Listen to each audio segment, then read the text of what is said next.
Live हो गया।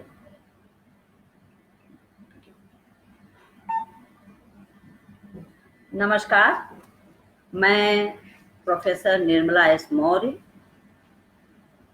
मित्रों, जो बोवे बीज बबूर का तो आम कहाँ से पाए। आज तक मनुष्य जो बोता आया है तो इन महामारियों के रूप में अपनी फसल तो काटेगा। इतना बढ़िया विषय चुना गया है, समसामयिक विषय है, कोविड-19, इसका उत्तर काल और शिक्षा, साहित्य तथा समाज। सर्वप्रथम मैं बधाई देती हूँ राजीव विश्वविद्यालय के कुलपति, राजीव गांधी विश्वविद्यालय के कुलपति प्रोफेसर साकेत सिंह कुशवाहा जी को कि उन्होंने इतने अच्छे विषय को लेकर जो 2 दिनों का वेबिनार चलाया जाएगा उसकी सहमति दी। संयोजक डॉक्टर हरीश कुमार जी को और साथ में हिंदी विभाग के अध्यक्ष हैं डॉक्टर श्याम शंकर सिंह को, डॉक्टर ओकेन जी हैं, डॉक्टर सत्यपाल पॉल जी हैं। आप सभी बधाई के पात्र हैं और शुभकामनाएं हैं कि आपका ये कार्यक्रम अच्छा चले। मित्रों, मैं चूंकि जो विषय है यहाँ विज्ञान भी है और यहाँ साहित्य भी है। विज्ञान चिकित्सा करता है और साहित्य मनोबल बढ़ाता है, तो मैं ये दोनों विषय लेकर चलना चाहती हूँ कि विज्ञान क्या कर रहा है, भविष्य में क्या करेगा और साहित्य की क्या स्थितियां हैं। अपनी एक कविता से मैं इस कार्यक्रम को शुरू करना चाहूंगी कि कोरोना तुम कभी तो उदास होगे, कोरोना तुम कभी तो उदास होगे, तन्हा रह जाओगे। एक दिन ऐसा आएगा, एक दिन ऐसा आएगा, अकेले पड़ जाओगे और दुनिया छोड़ जाओगे। तो एक दिन इस कोरोना को दुनिया छोड़नी पड़ेगी, ये हम सभी आशा करते हैं। मैंने कुछ इस कार्यक्रम से संबंधित कुछ पीपीटी भी तैयार किए थे, लेकिन यहाँ पर शायद वो दिखाना संभव नहीं हो पाएगा क्योंकि बार बार स्विच ऑन होना ठीक नहीं होता है, तो हम बाद की बात करेंगे। देखिए मित्रों, ये अंधेरा जो है बड़ा लंबा है और ये कटेगा जरूर, ये हम सभी आशा करते हैं। कोरोना महामारी ने भयंकर उत्पात मचा रखा है, फिर भी हम जिएंगे, हम आगे बढ़ेंगे। यही तो मनुष्य है। वो एक तरफ जहाँ बड़ा कमजोर होता है वहीं बड़ा शक्तिशाली भी होता है। उसके सामने जो भी तकलीफें आती हैं वह डटकर सामना करता है।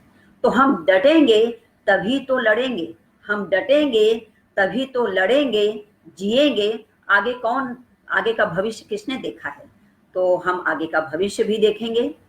और ये जो अंधेरा है, जैसे रात होती है सवेरा आता है, मानव के मन में प्रकाश फैल जाता है, वैसे ही ये जो लंबी रात है, ये महामारी की रात कटेगी और जो सवेरा आएगा वो बड़ा चमकदार सवेरा होगा, ये सभी लोग आशा रखते हैं।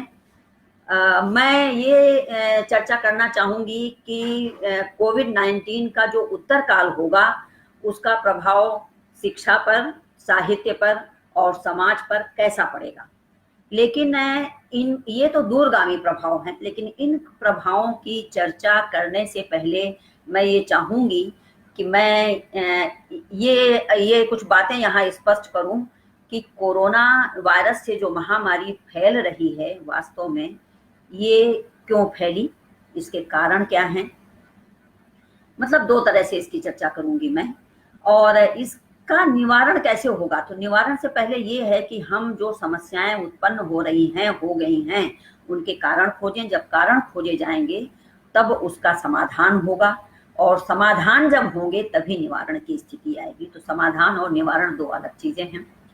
ये लंबी चर्चा करने के बाद फिर मैं चर्चा करना चाहूंगी शिक्षा पर, कोविड-19 का आगे भविष्य में क्या प्रभाव पड़ेगा, कैसी शिक्षा होगी, साहित्य लेखन कैसा होगा, कैसा हो रहा है, और समाज कैसा होगा।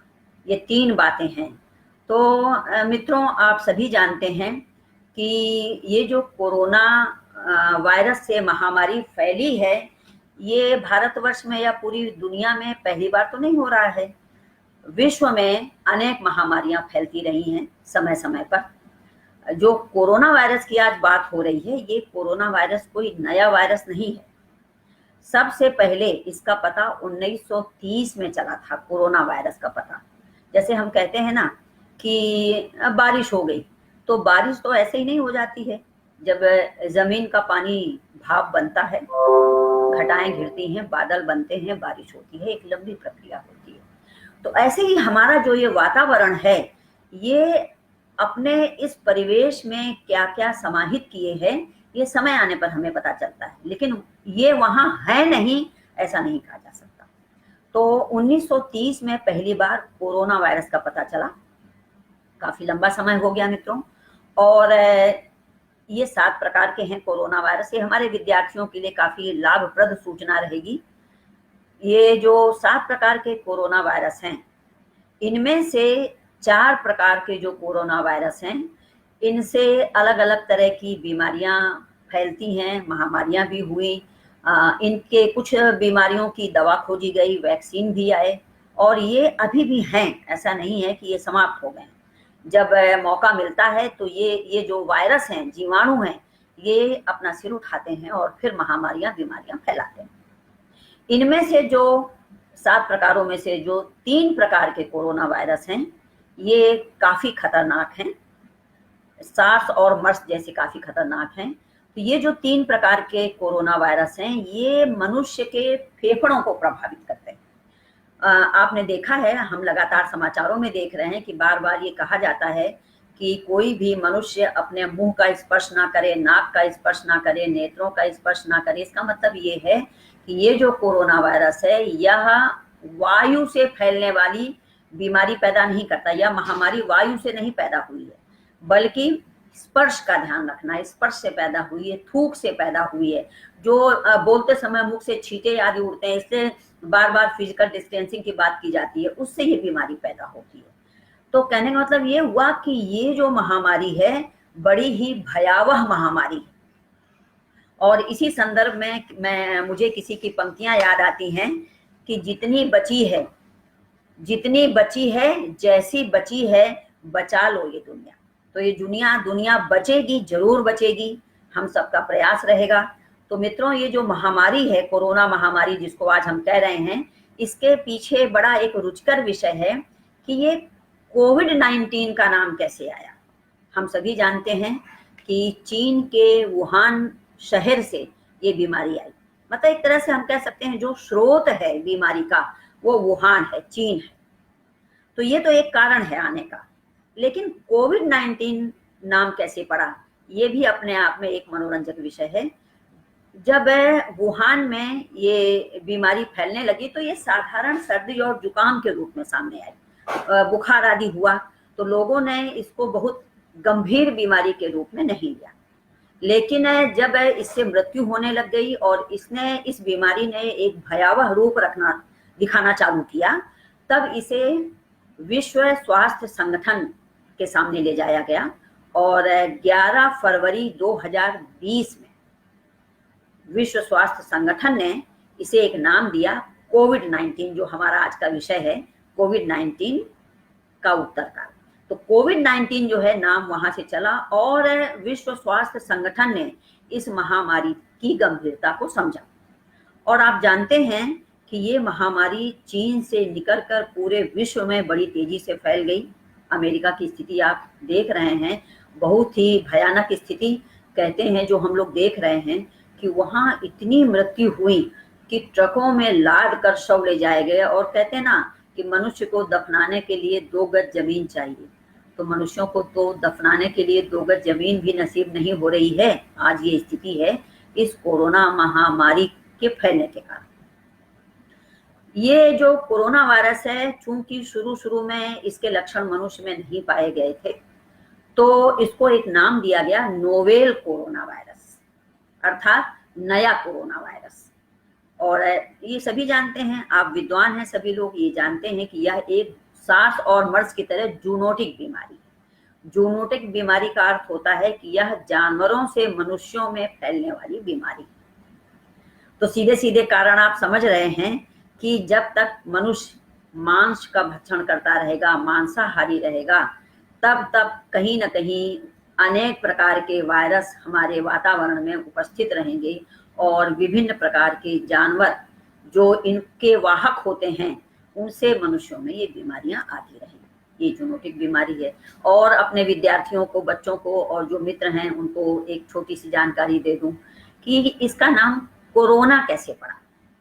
आपने कोरोना वायरस की आकृति देखी होगी। इस आकृति को जब हम देखते हैं तो इसका जो सरफेस है उस पर क्राउन की तरह, ताज, ये लैटिन शब्द है क्राउन। कोरोना जो है लैटिन शब्द है जिसका अर्थ होता है ताज। तो ये ताज की तरह आकृतियां दिखाई देती हैं, अजीब सी आकृतियां दिखाई देती हैं, इसलिए इसको कोरोना वायरस कहा गया। तो ये वुहान से फैली तो इसका मतलब ये हुआ कि स्रोत तो इसका चीन रहा, वुहान रहा। अब अलग अलग ये समाचार आए, समय समय पर वैज्ञानिकों ने खोज प्रारंभ की। जब वर्तमान में कोई स्थितियां जन्म लेती हैं तो वैज्ञानिक उसकी खोज में लग जाते हैं। पहले तो ये कहा गया कि लेबोरेटरी में कुछ टेस्ट हो रहे थे जहां से ये लीक हुआ और इस वायरस ने सब पूरे विश्व को उसने संक्रमित किया। फिर थोड़े दिनों में समाचार सुनने को मिला कि ये बीमारी चमगादड़ से फैली है। तो ये देखिए, ये मैं इससे यहाँ कहना चाहती हूँ कि यही जो भ्रांतियां होती हैं या जो हम कल्पनाएं करते हैं यही बहुत सारी समस्याओं को जन्म देते हैं। तो फिर थोड़े दिनों में ये कहा गया कि बहुत सारे जो जीव जंतु हैं इनके खाने से, चूंकि ये वाहक होते हैं जीवाणुओं के, तो उससे ये बीमारी पैदा हुई। तो इस तरह से खोज अभी चली रही है। और अभी 10 दिन पहले समाचार में आया कि सांप से ये बीमारी आई, क्योंकि ये कहा गया कि जो देश सांप का मांस खाते हैं तो उस सांप जो है वो इस वायरस का वाहक होता है, कोरोना वायरस का, और उससे ये बीमारी फैली। तो ये तो खोज चलती रहेगी। अब बीमारी फैल चुकी है, अब इससे क्या समस्याएं हो रही हैं? तो कारण तो हो गए, किस प्रकार उसका स्रोत उदित हुआ, कैसे कैसे जगहों से ये बीमारी आई, कौन से ऐसी चीजें हैं जिससे ये बीमारी फैली। अब स्थिति ये है कि जो बीमारी पूरे विश्व को संक्रमित कर रही है, ये बीमारी कौन कौन सी समस्याएं उत्पन्न कर रही है। तो जब समस्याओं की हम बात करते हैं तो साथ में हम समाधान की भी बात करेंगे और कारणों की बात करेंगे, क्योंकि ये जो तीनों विषय हैं वो जुड़े हुए हैं। ये तीनों विषय यदि हम जानकारी हासिल कर लेते हैं तो हमको किसी भी समस्या का, किसी भी घटना का निवारण मिल जाता है। तो समस्याएं ये हो रही हैं कि जब पूरे विश्व में ये बार बार डॉक्टर कह रहे हैं, जितने भी वैज्ञानिक हैं ये कह रहे हैं कि सोशल डिस्टेंस, मैं इसे इस रूप में ना कह करके ये कहना चाहूंगी कि सोशल डिस्टेंसिंग शब्द की जगह हम फिजिकल डिस्टेंसिंग माने शारीरिक दूरी का ध्यान रखें, क्योंकि ये जो कोरोना वायरस है ये इसमें शारीरिक दूरी का ही बहुत ध्यान रखना पड़ेगा हमें। और जैसे कि इसके पहले के वक्ता ने बड़े सुंदर ढंग से इस बात को व्याख्यायित किया कि भारत जो है एक बहुल आबादी वाला देश है, ये गांव का देश है। तो यहाँ पर आप देखेंगे कि कोरोना जैसी बहुत सारी जो महामारियां होती हैं ये कैसे बहुल आबादी देशों को प्रभावित करती हैं।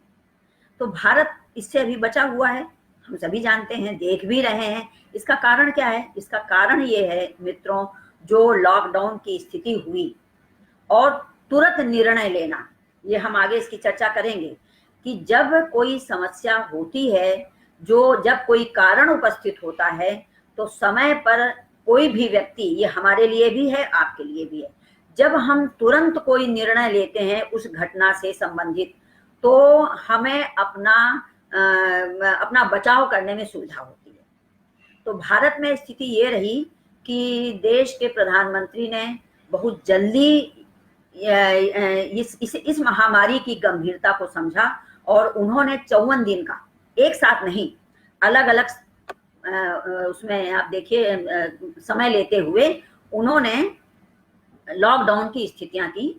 तो और मनुष्य को ये कहा कि वो क्वारंटाइन हो जाए, माने अपने घर में अपने को सुरक्षित कर ले। तो ये क्या है, अमेरिका में ये चीज नहीं रही। अमेरिका ने इस महामारी को हल्के में लिया, जिससे ये बड़े व्यापक पैमाने पर फैल गए।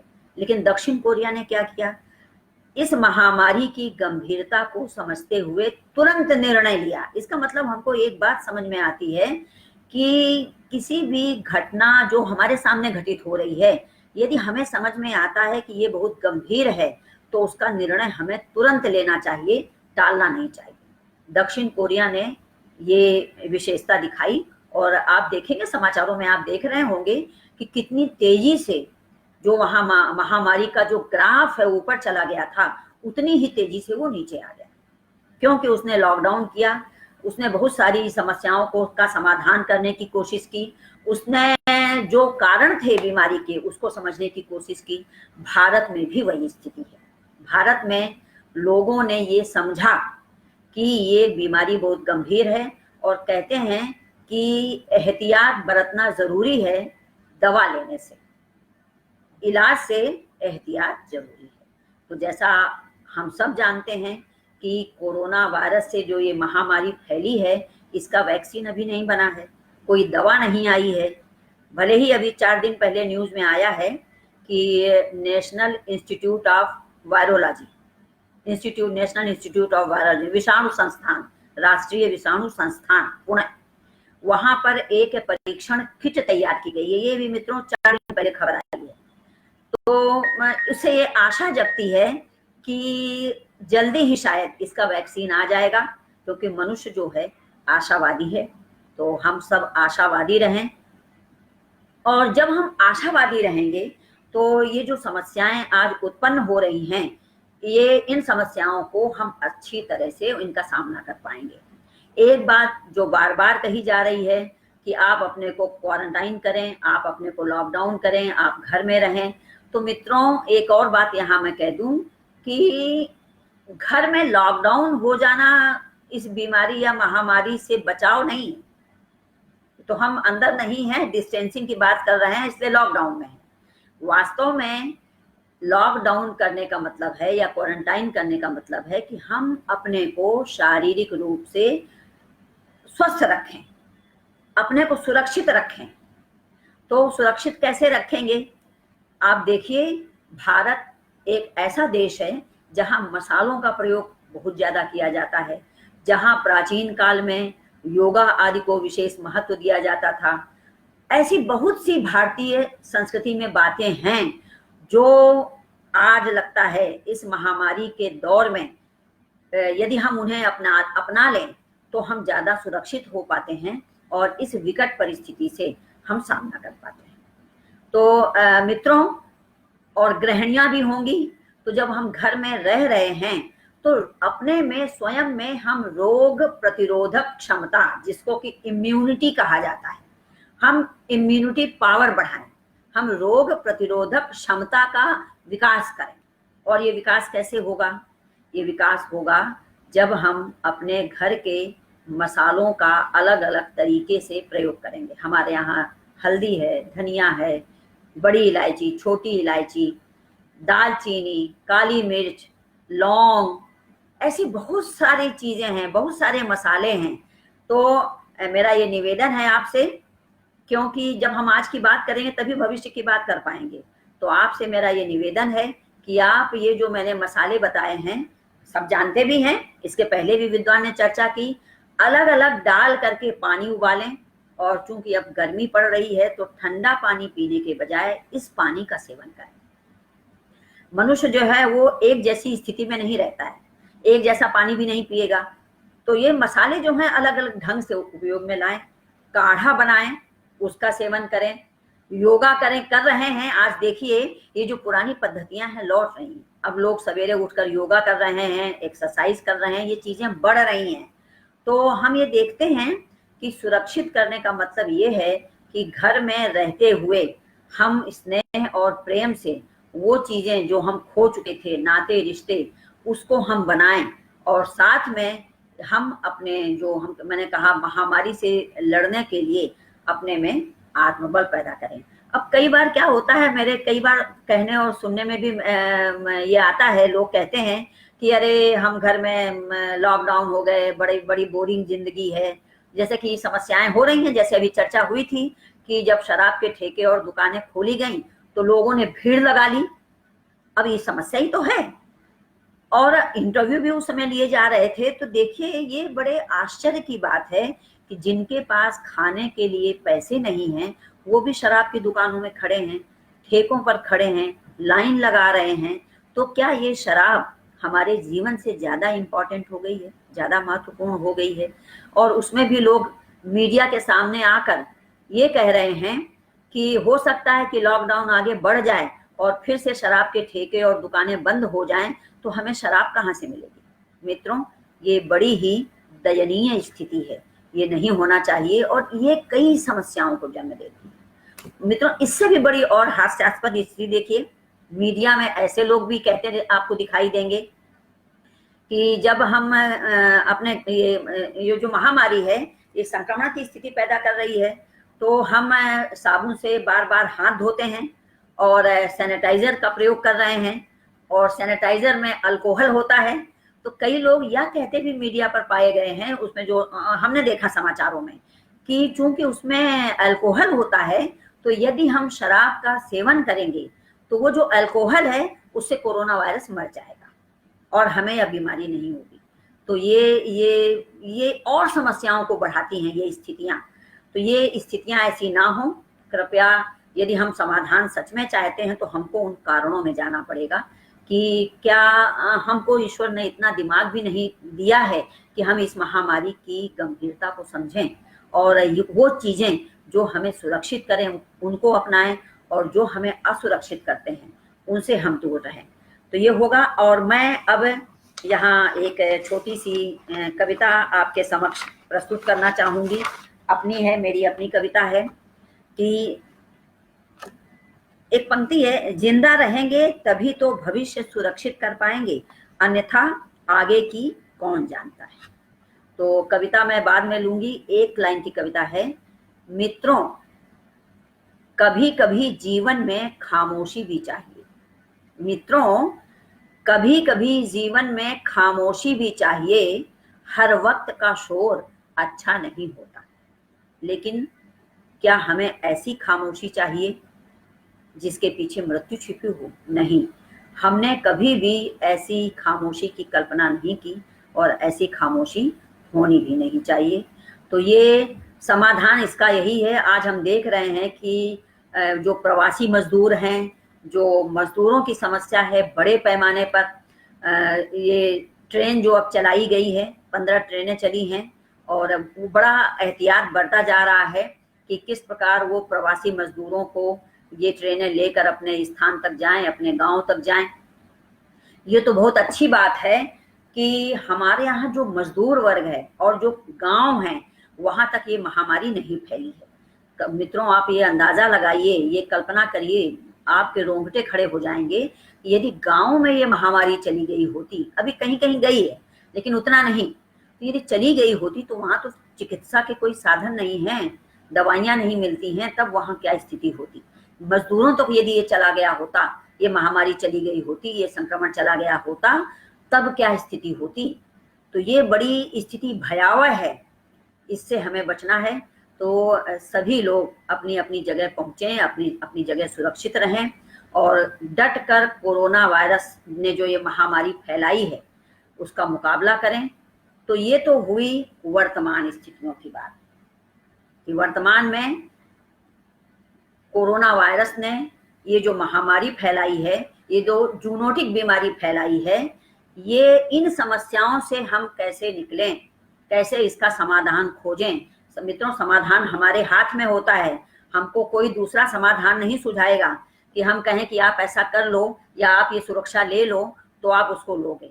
हमको इतनी बुद्धि ईश्वर ने दी है कि हमको स्वयं अपनी सुरक्षा करनी है। तो मित्रों, सुरक्षा हम करेंगे, ये समाधान है। और जब समस्याएं हैं तो समाधान खोजे जा रहे हैं, और उसके बाद की स्थिति है निवारण। तो अभी निवारण तो हो ही नहीं रहा है, अभी तो समस्याएं हैं और समाधान खोजे जा रहे हैं। तो जो कोविड-19 का उत्तर काल है, थोड़े दिनों बाद कह रहे हैं कि जून में दूसरी लहर आएगी इस महामारी की। 6 महीने तो हो चुके हैं। तो जब ये दूसरी लहर आएगी तब ज्यादा सजग रहने की जरूरत है। शायद इसीलिए ये ट्रेनें चलाई गई हैं कि जो मजदूर फंसे हुए हैं वो अपनी अपनी जगह पहुंच जाएं। क्योंकि क्या होगा कि जब 18 तारीख से, इस 18 मई से, अभी मई है, 18 मई से शायद अगला लॉकडाउन शुरू हो जाएगा, तब स्थितियां ज्यादा विकट हो जाएंगी। और जो भारत की अर्थव्यवस्था है, यदि हम भारत के संदर्भ में अभी यहाँ बात करें तो बड़ी ढीली अर्थव्यवस्था हो रही है। शायद मुझे कई बार ऐसा लगता है, ये मेरे विचार हैं, मैं जरूर नहीं समझती कि आप लोग उससे सहमत हों, कि शराब के ठेके शायद इसीलिए खोल दिए गए कि कुछ पूंजी इकट्ठी हो, जिसको समय पर जिसकी इसकी जरूरत पड़ेगी तो उसको काम लाया जा सके। तो कुछ कारण होगा, तो समाधान तो अपने तरीके से खोजे जा रहे हैं। और मित्रों, जैसा सबको मालूम है कि 18 तारीख से फिर लॉकडाउन आगे बढ़ेगा। हाँ, कुछ छूट जरूर दी जाएगी, लेकिन ऐसी स्थिति, फिर वही बात मैंने कहा कि ऐसी स्थिति हमें नहीं पैदा करनी है कि पुलिस को डंडे बरसाने पड़े। जो अफसरशाही है वो बेचारी कितनी परेशान है, डॉक्टर नर्सेज जो महीनों महीनों हो गए अपने घर नहीं गए, तो वो जो कह रहे हैं वो उसकी सलाह मानने में क्या तकलीफ है। और कुछ सांप्रदायिक लोग भी हैं जिनका मैं नाम नहीं लेना चाहूंगी, लेकिन उससे भी इस महामारी की भयंकरता उत्पन्न हो गई। तो ये जो है महामारी पूरे विश्व में तो है, भारत में बहुत कुछ महामारी थोड़े दिनों बाद व्यापक पैमाने पर फैल गई। तो ये स्थितियां हैं वर्तमान की। अब इसका उत्तर काल, माने इसका आज जो हम स्थितियां भोग रहे हैं, महामारी जो चल रही है, इसके दूरगामी प्रभाव क्या होंगे, ये मूल विषय है कि शिक्षा पर, साहित्य पर और समाज पर इसका क्या स्थान होगा। तो सबसे पहले मैं शिक्षा ही लेना चाहूंगी। उसका कारण क्या है कि शिक्षा हमें संस्कार सिखाती है, हमें ये बताती है कि हमें लोगों से कैसा व्यवहार करना है। जैसा कि अभी कहा गया था इसके पहले कि हम कैसे उठते हैं, कैसे बैठते हैं, कैसे बातचीत करते हैं, ये हमें शिक्षा सिखाती है। मित्रों, शिक्षा का मतलब ये नहीं होता है कि हमने 4 किताबें पढ़ ली और हमने अपने विषय पढ़ लिए, एक अच्छी सी नौकरी हमने ले ली तो हमारी शिक्षा पूरी हो गई। शिक्षा और ज्ञान ये 2 अलग चीजें हैं, और ये दोनों मनुष्य के जीवन में तब तक चलते रहते हैं जब तक वो जीवित रहता है। हम हमेशा शिक्षित होते रहते हैं। तो हम यहाँ पर 2 प्रकार की शिक्षा की चर्चा करेंगे, क्योंकि यदि हम अतीत की जो शिक्षा है उसकी चर्चा नहीं करेंगे तो हम वर्तमान और भविष्य की शिक्षा प्रणालियों को नहीं बता सकते हैं। हम ये जानते हैं, कबीर क्या कहते हैं, कबीर कहते हैं कि माली आवत देख के कलियन करी पुकार, फूले फूले चुन लिए काल हमारी बात। तो मित्रों, ये जो शिक्षा है ये हमें बताती है कि हमें कैसे समाज में जीना है। और जैसा कि मैंने पहले भी कहा था कि साहित्य हमारा मनोबल बढ़ाता है तो विज्ञान हमारी चिकित्सा करता है। तो प्राचीन काल में आपने देखा जो बड़े बड़े संत महात्मा हुए, महाभारत को भी लेंगे जिसकी हम चर्चा बाद में करेंगे साहित्य में, तो इसमें इन ग्रंथों में जो कहा गया है, पुराणों में कहा गया है सभी, तो वो क्या है, उस समय का युगबोध कराते हैं। तो इनमें जो शिक्षा दी गई है, कहते हैं महाभारत में इतनी शिक्षा है कि उससे पूरी मानवता प्रभावित हो सकती है। तो ये जो शिक्षा हम देखते हैं, कबीर की शिक्षा हम देखते हैं जब वो कहते हैं कि धीरे धीरे, जो आज के संदर्भ में लागू होती है मित्रों, धीरे धीरे रे मना धीरे सब कुछ होए, माली सींचे 100 घड़ा ऋतु आवे फल होए। तो ये धीरे धीरे खत्म होगा, ये जो महासंक्रमण है, ये जो महामारी है, धीरे धीरे खत्म होगी। और आज मुझे साईं बाबा याद आते हैं जो ये कहते हैं कि मनुष्य को अपने जीवन में धैर्य रखना चाहिए, सबूरी रखना चाहिए। यदि आप सबूरी रखते हैं, धैर्य रखते हैं, तो आप किसी भी परिस्थिति पर विजय प्राप्त कर सकते हैं। तो ये जो बड़े बड़े संत महात्मा कह गए, वो भले अतीत की शिक्षा है लेकिन वो सामाजिक सरोकार रखती है। तो शिक्षा तो पहले कैसी होनी चाहिए, सामाजिक सरोकारों से जुड़नी चाहिए। और यदि वो सामाजिक सरोकारों से नहीं जुड़ती है तो ऐसी शिक्षा के कोई मायने नहीं रह जाते हैं। इसीलिए आप देखिए आजकल ऐसे बहुत से महाविद्यालय, विश्वविद्यालयों में जो हमारी पुरानी परंपराएं हैं, भारतीय संस्कृतियां हैं, उनका पुनर्पाठ शुरू हो गया है, पुनर्पठन शुरू हो गया, और कई तो विश्वविद्यालय खुल गए हैं जो योगा पर अपने क्लासेस चलाते हैं, अपने पाठ्यक्रम चलाते हैं, अन्य संस्कृतियों पर, परंपराओं पर अपने पाठ चलाते हैं। तो ये पुरानी पद्धति आ गई है, शिक्षा पद्धति। जैसे कि हमारे यहाँ कहा गया है कि प्राचीन काल में उम्र निर्धारित की जाती थी, शिक्षा की कौन सी उम्र होगी, गृहस्थ जीवन जीने की कौन सी उम्र होगी, और वानप्रस्थ की कौन सी उम्र होगी। अब वानप्रस्थ तो रहा नहीं, लेकिन ये दो तो हैं, गृहस्थ जीवन भी और शिक्षा भी। तो वानप्रस्थ का मतलब आज के संदर्भों में यदि हम लें तो उसका मतलब यही है कि जब हम नौकरी से अवकाश प्राप्त कर लेते हैं तो वो हमारे लिए वानप्रस्थ है। लेकिन वानप्रस्थ होने के बावजूद भी जीवन में हमेशा कार्य में लगे ही रहना है, और हम लोग कहते हैं ना, अपडेट होना, समय के साथ चलना शिक्षा है। तो चलते ही रहना है, ये शिक्षा की बात है। आज हम देखते हैं कि जब शिक्षा की बात होती है तो आज की जो युवा पीढ़ी है, कई जगह पर, सब तो नहीं लेकिन बहुत, एक क्रेज है लोगों में विदेश जाने का, विदेश में शिक्षा प्राप्त करने का। समय के साथ चलना अच्छी बात है, लेकिन कई बार मन दुखी हो जाता है, क्योंकि मैं भी एक प्राध्यापिका रही हूँ, तो कई बार मन बड़ा दुखी होता है कि भारत में ऐसी प्रतिभाएं हैं जो भारत में शिक्षा का लाभ उठाती हैं, और उस प्रतिभा का फायदा विदेशों में लोग उठाते हैं, वहां के लोग उठाते हैं। तो वहां की अर्थव्यवस्था सुधरती है, भारत की अर्थव्यवस्था बिगड़ जाती है। तो अब देखिए मैं इसको वर्तमान से ऐसे जोड़ना चाहूंगी कि आप समाचारों में लगातार देख रहे हैं कि जो बाहर शिक्षा लेने के लिए, और मेरे कई मित्र भी, परिचित भी हैं जिनके बच्चे बाहर पढ़ रहे हैं, तो उन्होंने बताया कि अब मेरा बेटा या बेटी भारत आने के लिए व्याकुल है।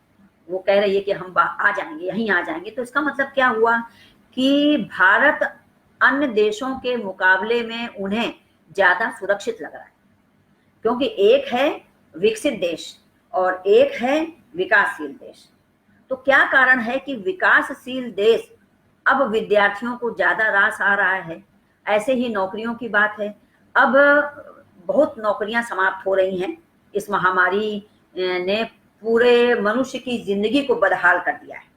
तब लोग अपने गांव, अपने देश लौट रहे हैं, भारत लौट रहे हैं, आज की युवा पीढ़ी लौट रही है।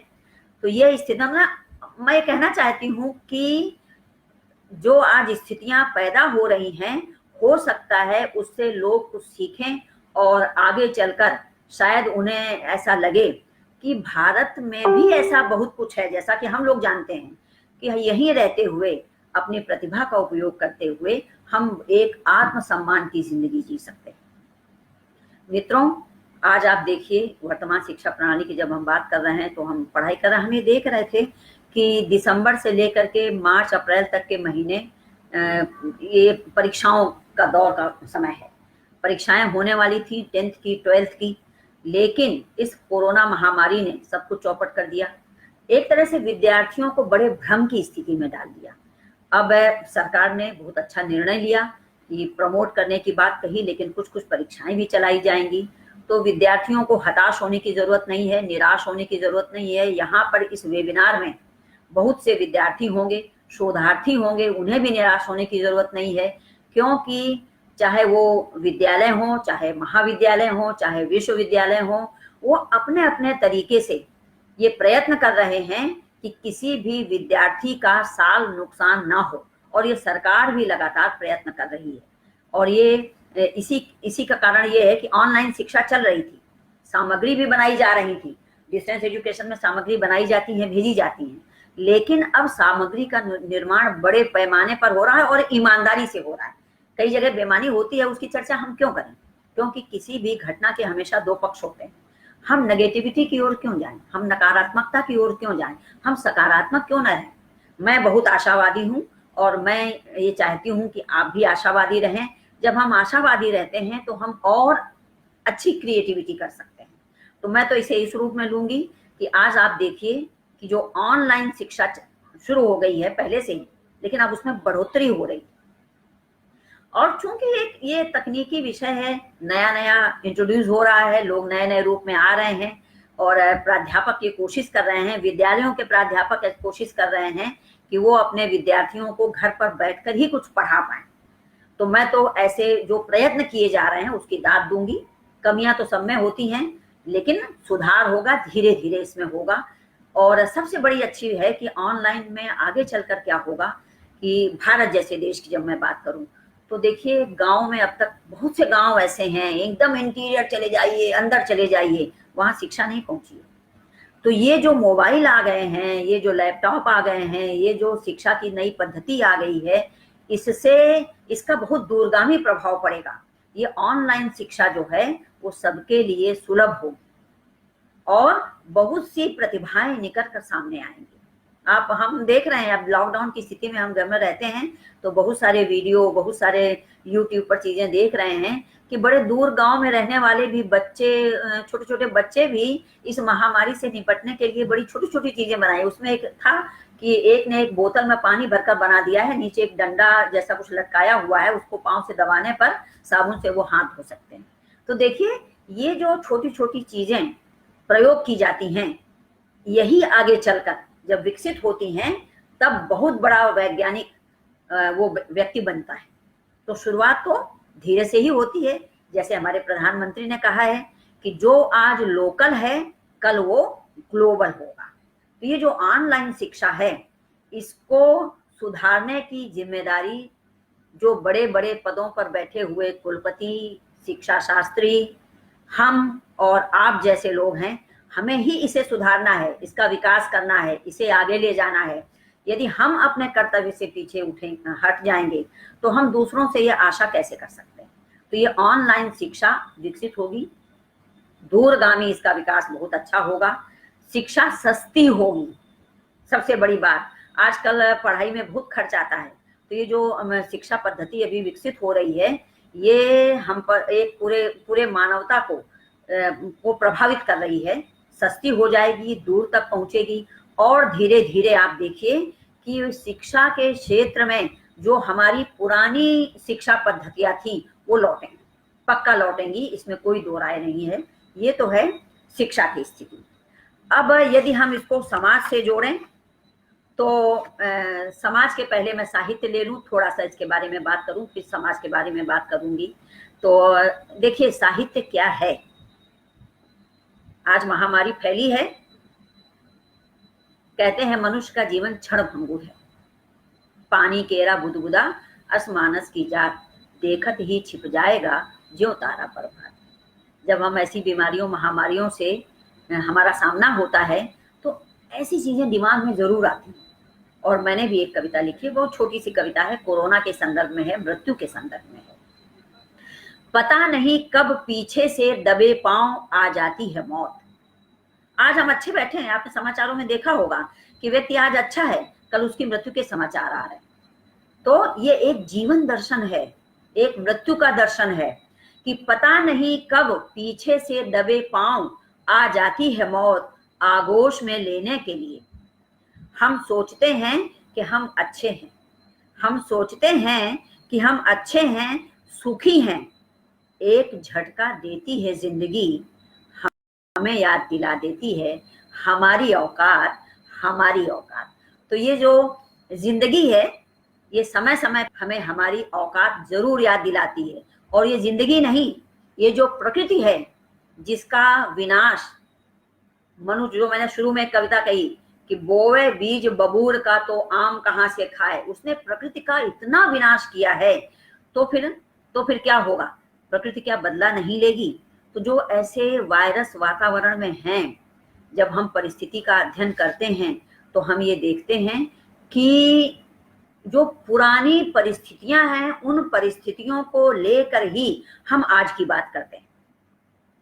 तो जब आज का वर्तमान साहित्य लिखा जा रहा है, तो मैं साहित्य में केवल ये नहीं आपसे कहूंगी कि उपन्यास है, कहानी है, नाटक है, संस्मरण है, रेखा चित्र है, निबंध है, यही केवल साहित्य है ना।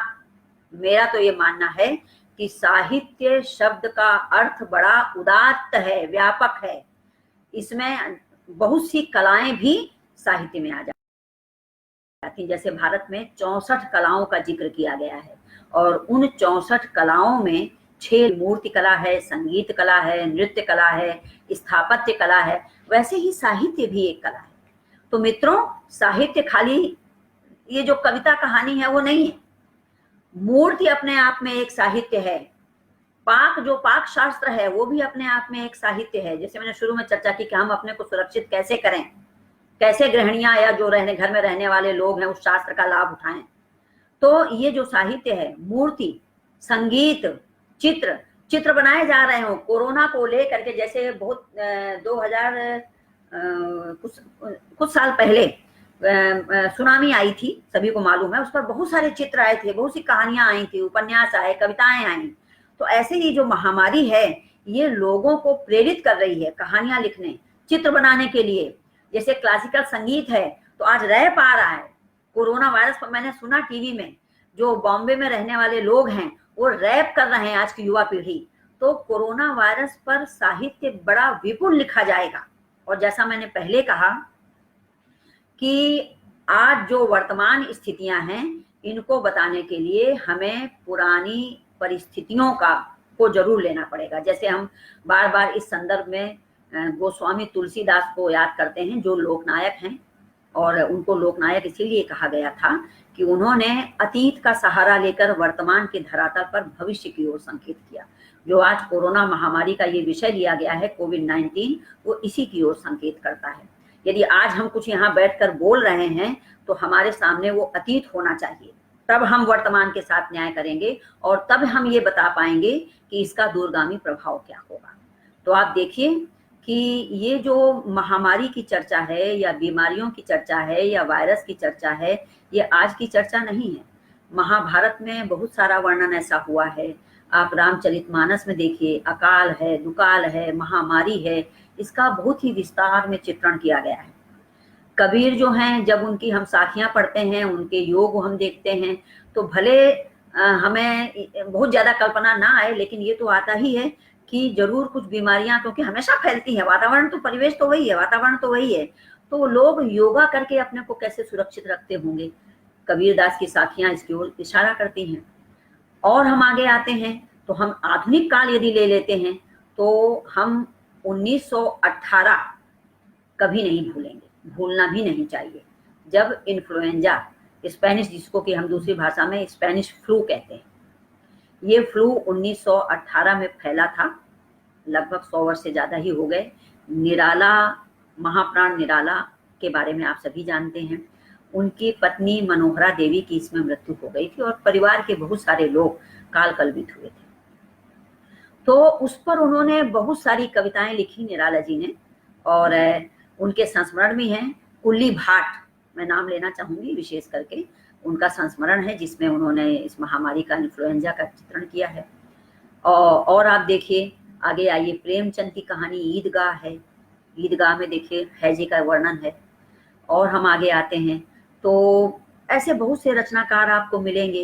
जो रेणु, फणेश्वर नाथ रेणु का मैला आंचल है, जिसमें कालाजार बीमारी का चित्रण है, मलेरिया का चित्रण है। तो मतलब कहने का ये हुआ कि ये जो परिस्थितिकी है, जो परिस्थिति विज्ञान है, ये अपने समय की स्थिति रही होगी और रचनाकार जो समाज में रह रहे हैं उन स्थितियों पर, घटनाओं पर, फिनोमेनन पर लिख रहे हैं। जो आज हमारे लिए क्या बन गई है, वो परिस्थिति बन गई है, जिस पर आज वर्तमान स्थिति में हम उनकी चर्चा कर रहे हैं। और उनको लेते हुए आज भी आप देखिए कि बहुत सारे रचनाकार ऐसे हैं जो ऐसा साहित्य लिख रहे हैं जिसमें, जैसे खाली हिंदी की हम बात ना करें, जैसे मृदुला गर्ग ने नहीं लिखा, श्रीकांत वर्मा ने लिखा, मृणाल पांडे हैं, बहुत से लोगों ने लिखा। पूरे भारतवर्ष में यदि हम भारतीय साहित्य को उठाकर देख लें तो मलयालम में शिवशंकर पिल्लई हैं, उनकी रचनाएं हैं, कन्नड़ में लिखी गई हैं। और दूर कहाँ जाते हैं आप, यदि बंगला में आप देखें, रविंद्रनाथ टैगोर ने महामारियों का चित्रण किया है। तो कहने का अर्थ ये हुआ कि ऐसा नहीं है कि ये विषय, महामारी का विषय कोई नया हो, अकाल दुकाल का विषय नया हो, बाढ़ आती है ये विषय नया हो। ये जब से मनुष्य जन्म ले चुका तब से ये परिस्थितियां हमारे सामने आती रही। तो मित्रों, ये तो हुई साहित्य की बात। अब मैं बात करना चाहूंगी समाज की, जो अब बहुत ही व्यापक विषय है समाज। तो मूल रूप से देखा जाए तो समाज जो है वो वो ऐसी बहुत सी इकाइयों को संचालित करता है जिससे ये पूरा जो हमारा परिवेश है वो चलता है, चाहे वो राजनीति हो, चाहे वो धर्म हो, चाहे संस्कृति हो, चाहे शिक्षा हो, चाहे नैतिकता हो, आदि आदि। तो ये चीजें जो हमें ये जो है ये समाज के द्वारा ही संचालित होती हैं। तो हम ये देखने में हमें आता है कि यदि हम समाज को केंद्र में रखें, तो मैं आज के समाज की बात करते हुए इस कोरोना महामारी से जब लड़ने की बात करूंगी तो मैं उन दो लोगों की जरूर बात करूंगी। एक हैं जो चार्ल्स डार्विन, जो ब्रिटिश नागरिक थे, प्राकृतिक शोधा थे, और जिन्होंने 1809 में जो जन्मे थे, और उन्होंने एक सिद्धांत दिया था कि ये जो प्रकृति है ये धीरे धीरे विकास करती है, और इसी प्रकृति से, इसी परिस्थिति से जो समस्याएं होती हैं, वर्तमान समस्याएं, ये जुड़ी होती हैं। तो वो कहते हैं प्रकृति धीरे धीरे विकास करती है, ये उनका मानना है। और उनका जो सिद्धांत ही कहलाया, वो कहलाया विकासवाद का सिद्धांत, थ्योरी ऑफ इवोल्यूशन। दूसरा संदर्भ मैं देना चाहूंगी कार्ल मार्क्स का, जो आज के संदर्भों के साथ जुड़ता है। भले वो भी 1818 की बात है, और इतने वर्ष बीत जाने के बावजूद भी जो उन्होंने कहा, आज सामाजिक सरोकार उनका सिद्धांत रखता है क्लास कॉन्फ्लिक्ट। अब देखिए बच्चों और मित्रों और जितने भी यहाँ पर प्रतिभागी हैं, उन सबके लिए मैं अपना एक छोटी सी अपने जो विचार है मैं देना चाहूंगी कि आज जो कोरोना महामारी फैली है, ये यदि हम कल्पना करें कि ये शोषक है और हम जो मानव जाति है, प्रकृति है, वो शोषित है, तो देखिए यहाँ क्लास कॉन्फ्लिक्ट की स्थितियां पैदा हो रही हैं, यहाँ द्वंद्व की स्थितियां पैदा हो रही हैं, वर्ग संघर्ष की स्थितियां पैदा हो रही हैं। जैसे वहां पर कार्ल मार्क्स ने कहा कि एक तरफ पूंजीवादी वर्ग है जो शोषण करता है, और एक तरफ शोषित वर्ग है जो उस शोषण से मुक्ति पाना चाहता है, तो वो संघर्ष करता है। तो मैंने एक ये कल्पना की है कि ये जो महामारी है, जो कोरोना वायरस है, ये हमारा शोषक है, और हम अर्थात इंसान और इंसानियत, हम शोषित हैं। तो हम क्या करना चाहेंगे? अपने अस्तित्व को बचाना चाहेंगे, क्योंकि ये यदि हम अपने अस्तित्व को नहीं बचाएंगे तो हम आगे नहीं चल पाएंगे, हम जिंदा नहीं रह पाएंगे। तो इसको कहते हैं थ्योरी ऑफ एग्जिस्टेंस, अस्तित्ववाद का सिद्धांत। तो आज जो है वो मानव जाति, पूरी मानवता, संपूर्ण विश्व, या हम कहें ग्लोबल के स्तर पर, वैश्वीकरण के स्तर पर, इस महामारी से अपने अस्तित्व को मानवता बचा रही है। क्यों? क्योंकि वो भविष्य की ओर चलना चाहती है। लेकिन दूसरी तरफ ये जो कोरोना वायरस है, ये डटा हुआ है, वो भागना नहीं चाहता है। तो मित्रों, ये अब ऐसा नहीं है कि तुरंत ही ये समाप्त हो जाएगा। ये आज की स्थितियां बता रही हूँ कि आज तो इतनी महामारी है, 6 महीना हो गया, साथ में देखिए अभी और 6 महीने लगेंगे। ये सितंबर अक्टूबर में हम ऐसी आशा करते हैं, हम लोग यही कल्पना करते हैं कि सितंबर अक्टूबर में ये थोड़ा कम होना, ये महामारी का जो ग्राफ है वो घटेगा। लेकिन 1 साल कहीं नहीं गया है, तब भी महामारी तो कम होगी, इसमें तो पक्का आशा है। हमें विश्वास भी होना चाहिए, हम तो विश्वास की बात करते हैं। लेकिन जैसा कि आज सुबह न्यूज में आ रहा था, कोई वैज्ञानिक हैं, वो बता रहे थे कि कोरोना वायरस कभी समाप्त नहीं होगा, हमें इसी के साथ जीना पड़ेगा।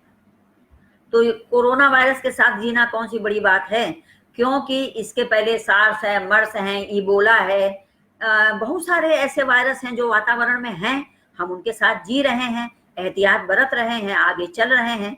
तो कोरोना वायरस जैसा कि है, भविष्य तो किसी ने नहीं देखा है, तो आज हम उसकी कल्पना नहीं कर सकते हैं कि आज से 1 साल बाद कोरोना वायरस जिंदा रहेगा या ये महामारी रहेगी। कोरोना वायरस तो कहीं ना कहीं एटमॉस्फेयर में रहेगा, और जब उसको मौका मिलेगा तब वो अपना फन उठाएगा। लेकिन इससे फायदा ये हो रहा है कि हम अपने जीवन में संघर्ष करना सीख जाएंगे। तो ये जो आज की स्थितियां बन रही हैं समाज में, हम देखें तो बहुत सारी चीजें हम सीख रहे हैं आज घर में रहते हुए। कि हमें कैसे रहना है, परिवार के साथ कैसे रहना है, समाज के साथ रहना है, ये सारी चीज़ें हम सीख रहे हैं।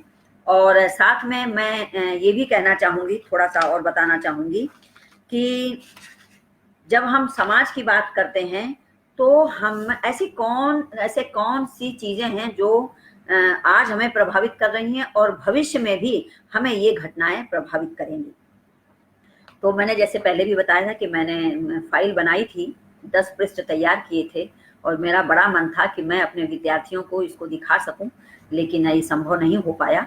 तो बाद में मैं इसे हरीश कुमार शर्मा जी को भेजूंगी, जिसे वो अपने विद्यार्थियों को लाभान्वित कर सकेंगे कि समाज में अब क्या होगा, भविष्य में क्या होगा।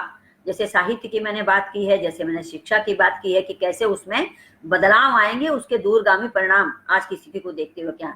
तो समाज में आप देखिए क्या बदलाव आएगा। आप देख रहे हैं कि अर्थव्यवस्था चरमरा रही है, तो बड़े पैमाने पर अर्थव्यवस्था को इससे निकलने में समय लगेगा, बहुत ज्यादा समय लगेगा इस अर्थव्यवस्था को ठीक करने में। माने हम ये कह सकते हैं कि कोविड-19 का उत्तरकाल जहां एक तरफ ये प्रभाव डालेगा कि समाज में सकारात्मक स्थितियां उत्पन्न होंगी, तो वहां नकारात्मक स्थितियां भी उत्पन्न होंगी। तो मैंने दोनों को लिया था कि समाज में चूंकि बदल रहा है, अब हम जिन स्थितियों से गुजर रहे हैं, पैसे की कमी हो रही है, तो हो सकता है, संभावना है कि नैतिक मूल्यों का हनन हो, उनका ह्रास हो और नौकरियों की समस्या, बहुत सारी नौकरियां चली गई हैं तो समस्याएं पैदा होंगी। आईटी क्षेत्र में बहुत सारी नौकरियां चली गई हैं तो उससे समस्याएं उत्पन्न होगी, आगे होंगी और मूल्य विघटन की स्थितियां होंगी। जो आईटी सेक्टर है उसका वर्किंग कल्चर जिसको हम कहते हैं, वो बदलेगा। विभिन्न प्रकार के उद्योग धंधे इससे प्रभावित होंगे। फिर चूंकि हम विकासशील देश में आते हैं तो ये सीधी सी बात है, जैसा कि अभी 20 लाख करोड़ पैसे का ये हमारे देश के प्रधानमंत्री ने ये अनाउंस किया था कि ये जो पैसा दिया जा रहा है ये अलग अलग मदों में जो लघु उद्योग हैं या कुटीर उद्योग हैं वो पनपे, उसके लिए दिया जा रहा है, जिसकी मैं सकारात्मकता में चर्चा करूंगी। तो क्या होगा कि जो बड़ी बड़ी कंपनियां हैं जो उत्पाद बनाती हैं, तो जब श्रमिक बल कम होगा, क्योंकि श्रमिकों की बड़ी समस्याएं हो गई हैं, तो जब श्रमिक बल कम होगा तो उत्पाद कम होगा। जब उत्पाद कम होगा तो बड़ी बड़ी कंपनियां क्या करेंगी कि अपने उत्पाद को, फिर वही बात मैं कहना चाहूंगी कि वो सुरक्षित करेंगी, वो दबा कर रख लेंगी, जिससे चीजों की कमी होगी बाजार में, बने बाजार टूटेगा। ये एक नकारात्मक पक्ष जरूर आएगा। इतने दिनों से खूब प्रदूषण हो रहा था, तो प्रदूषण अब बढ़ नहीं रहा है, ये एक सकारात्मक स्थिति है। तो हम ये कह सकते हैं कि बहुत सारी ऐसी स्थितियां हैं जैसे खाद्यान्न संकट पैदा होगा, किसानों की बहुत सारी समस्याएं हो रही हैं, आपको मालूम है। पेयजल की समस्या होगी। अतीत में अभी अतीत की क्या हम बात करें, अभी करीब यदि हम 50 वर्ष या 55 वर्ष पहले की बात करें, तो जब ये कहा जाता था कि बोतलों में बंद पानी मिलेगा तो लोग हंसते थे, मजाक बनाते थे कि क्या पानी भी बोतलों में मिलेगा, लेकिन मिल रहा है। वो देखिए, वो जो है वो परिस्थितियां आज की स्थिति से संबद्ध हो जाती है। आज ऑक्सीजन की कमी हो रही है क्योंकि इतना प्रदूषण हो गया था। तो जब ऑक्सीजन की कमी हो गई तो ऑक्सीजन के पार्लर बने हैं, आपको मालूम है। शायद भविष्य में यदि मनुष्य नहीं चेता और उसने अपनी हरकतें बंद नहीं की तो ये प्रदूषण बढ़ेगा और प्रकृति जो अब अपने को संरक्षित कर रही है। आप देखिए, ये एक सकारात्मक पक्ष है। अभी समाचार में आया था कि हरिद्वार का जो जल है वो स्वच्छ हो गया है, निर्मल हो गया है। तो ये प्रकृति जो है उससे हम कह सकते हैं ध्वनि प्रदूषण है, जल प्रदूषण है, ये सारी चीजें खत्म हो रही हैं धीरे धीरे, लेकिन पूरी तरह खत्म नहीं होंगी क्योंकि मनुष्य फिर से अपनी उसी पुरानी स्थिति में लौट आएगा। तो कम से कम ये एक सीख है महामारी कि मनुष्य आगे भविष्य में इन चीजों की ओर ध्यान दे और अपनी प्रकृति को बचाए। जब प्रकृति को बचाएगा तो उसकी स्वयं की प्रकृति भी बचेगी। तो हम देख रहे हैं कि ये तो एक वैश्विक स्तर पर हम देखें तो बहुत से नाटकीय बदलाव आ जाएंगे और शेयर मार्केट जो है वो बहुत कमजोर हो रहे हैं, लेकिन जरूर एक दिन ऐसा आएगा कि शेयर मार्केट उभरेगा, अपनी कमी से, अपनी नीचे से उभरेगा। और बहुत सी एक बात और होगी, उसे हम सकारात्मक कहें या नकारात्मक कहें मुझे नहीं मालूम है, कि बहुत सी कंपनियां ऐसी होंगी जो ये जानना चाहेंगी कि ये जो उत्पाद हैं ये कहाँ बन रहे हैं, इसका सोर्स क्या है, वो वहीं से उनको उठाना चाहेंगे। तो बिचौलिए जो होते हैं वो समाप्त हो जाएंगे। तो एक ये सकारात्मक पक्ष है, लेकिन एक नकारात्मक में कि वहां भी फिर थोड़ी भ्रष्टाचार आदि उत्पन्न होने लगेंगे। अब अच्छाइयों की यदि हम बात देखें तो हम ये देखते हैं कि जो लघु उद्योग हैं, कुटीर उद्योग हैं, उनको बढ़ावा मिलेगा। और साथ में जो पर्यटन, जो यातायात प्रभावित हो रहे थे, भविष्य उनको थोड़ा समय लगेगा उबरने में, वो ठीक होंगे। कीमतें जो अभी बढ़ रही हैं, बाजार में कीमतें बढ़ेंगी, लेकिन जब अर्थव्यवस्था में सुधार आएगा तब वो ठीक होगा। और भी आप देखिए क्या क्या समाज में प्रभावित होगा। ऑटोमोबाइल जो मैंने दिया है यहाँ, ऑटोमोबाइल उद्योग प्रभावित होगा, शिपिंग उद्योग प्रभावित होगा, फार्मास्यूटिकल अर्थात दवा उद्योग प्रभावित होगा, कपड़ा उद्योग है, सोलर पावर सेक्टर्स हैं, इलेक्ट्रॉनिक्स उद्योग है, रासायनिक उद्योग है, माने इतने प्रकार के उद्योग हैं। ये वर्तमान में आप प्रभावित हो रहे हैं, भविष्य में इनको उबरने में थोड़ा समय लगेगा। ये प्रभावित होंगे, जरूर होंगे, और फिर धीरे धीरे ये उबरेंगे। आईटी सेक्टर बहुत बड़ा सेक्टर है, वर्क फ्रॉम होम को बढ़ावा मिल रहा है, ये एक सकारात्मक पक्ष भी है। बहुत सी आईटी कंपनियों ने निर्णय लिया है कि वो थोड़े दिनों तक, शायद 1-2 वर्षों तक वर्क फ्रॉम होम को बढ़ावा देंगी। इससे एक फायदा भी है कि जो घर बैठा हुआ एम्प्लॉय काम कर रहा है वो बिना टेंशन में नहीं है, एकदम फ्री होकर काम कर रहा है, क्योंकि उसका भी समय बच रहा है।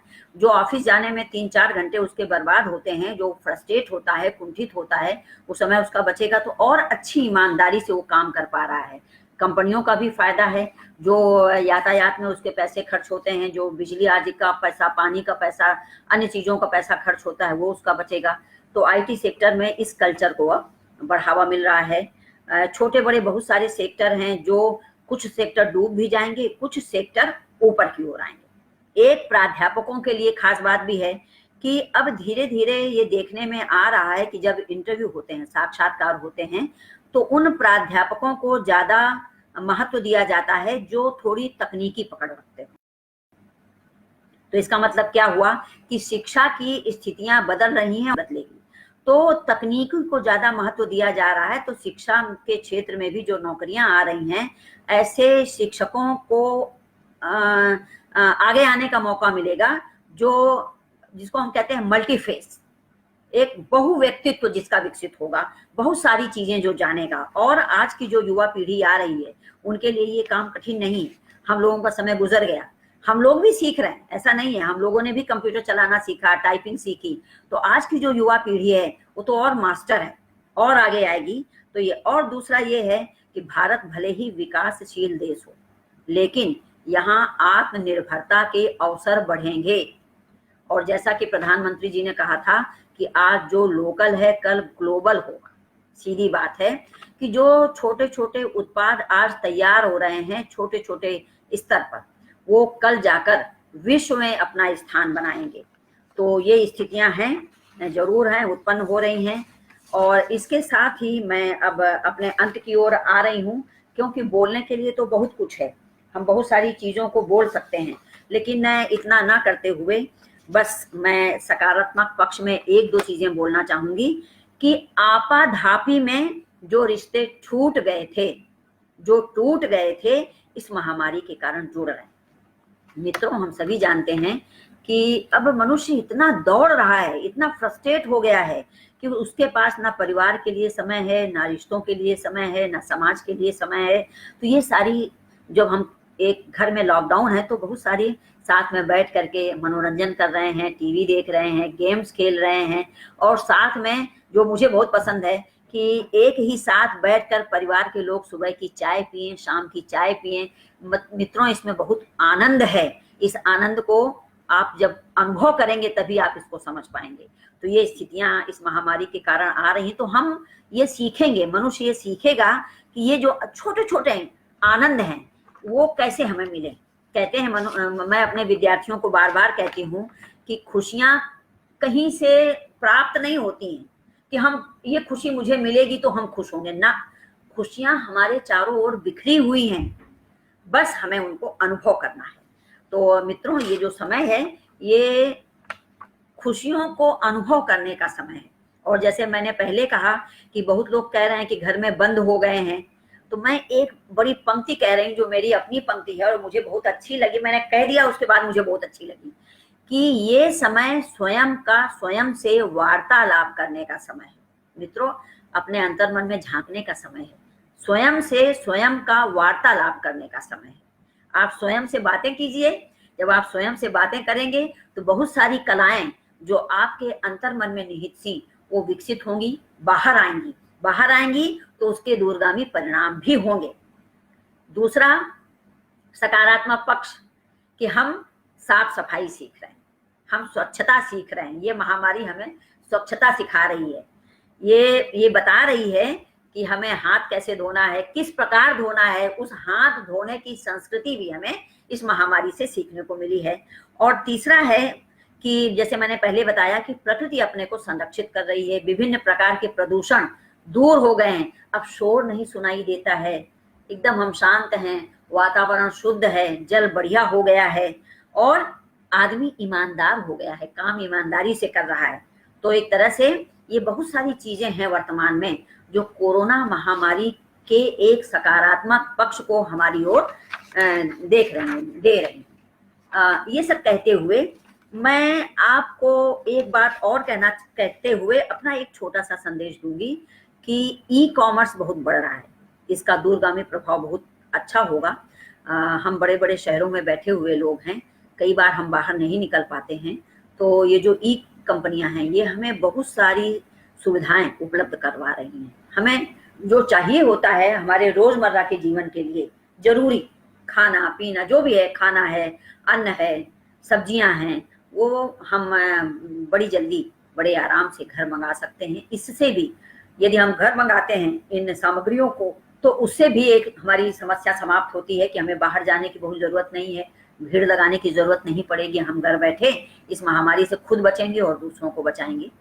इतना कहते हुए मैं धन्यवाद दे रही हूँ और ये आशा करती हूँ कि बहुत सारे सॉफ्टवेयर ये विश्वविद्यालय डेवलप करेगा। ये भी एक भविष्य है और बड़ा अच्छा भविष्य होगा। देखिए, कभी भी हम ये देखते हैं तो दो ही प्रभाव हमें पड़ते हैं कि अच्छा भी और बुरा भी। तो मैं अपने एक छोटे से संदेश से इस बात को समाप्त करना चाहूंगी कि पहले तो कवायद है जिंदा रहने की। आप सभी जानते हैं कि कोई भी स्थिति हमेशा एक जैसी नहीं रहती, उसमें लगातार बदलाव आते रहते हैं। कोविड-19 इंसानों के लिए एक सीख है। अब प्रकृति स्वयं अपनी मरम्मत में जुट गई है, जो यह संदेश देती है कि आप भी मानवता की मरम्मत में जुट जाएं। साईं बाबा कहते हैं श्रद्धा और सबूरी रखें, तो आज मानव को श्रद्धा और सबूरी रखने की जरूरत है। हम अपने परिवार के साथ हैं तो भाग्यवान हैं, यदि परिवार के साथ नहीं हैं, बहुत से लोग नहीं हैं, तो ये पक्का विश्वास रखिए कि आप जल्दी ही सकुशल अपने परिवार से मिलेंगे। जीवन की आपाधापी में बहुत कुछ पीछे छूट गया है, टूट गया है, ईश्वर ने हमें इसे जोड़ने का मौका दिया है। आइए हम सब मिलकर यही कामना करें कि विश्व का कल्याण हो और कोरोना वायरस जल्दी ही हमारे जीवन से दूर चला जाए, ये महामारी समाप्त हो। बस इसी कामना के साथ मैं सभी को धन्यवाद देती हूँ। नमस्कार, जय हिंद।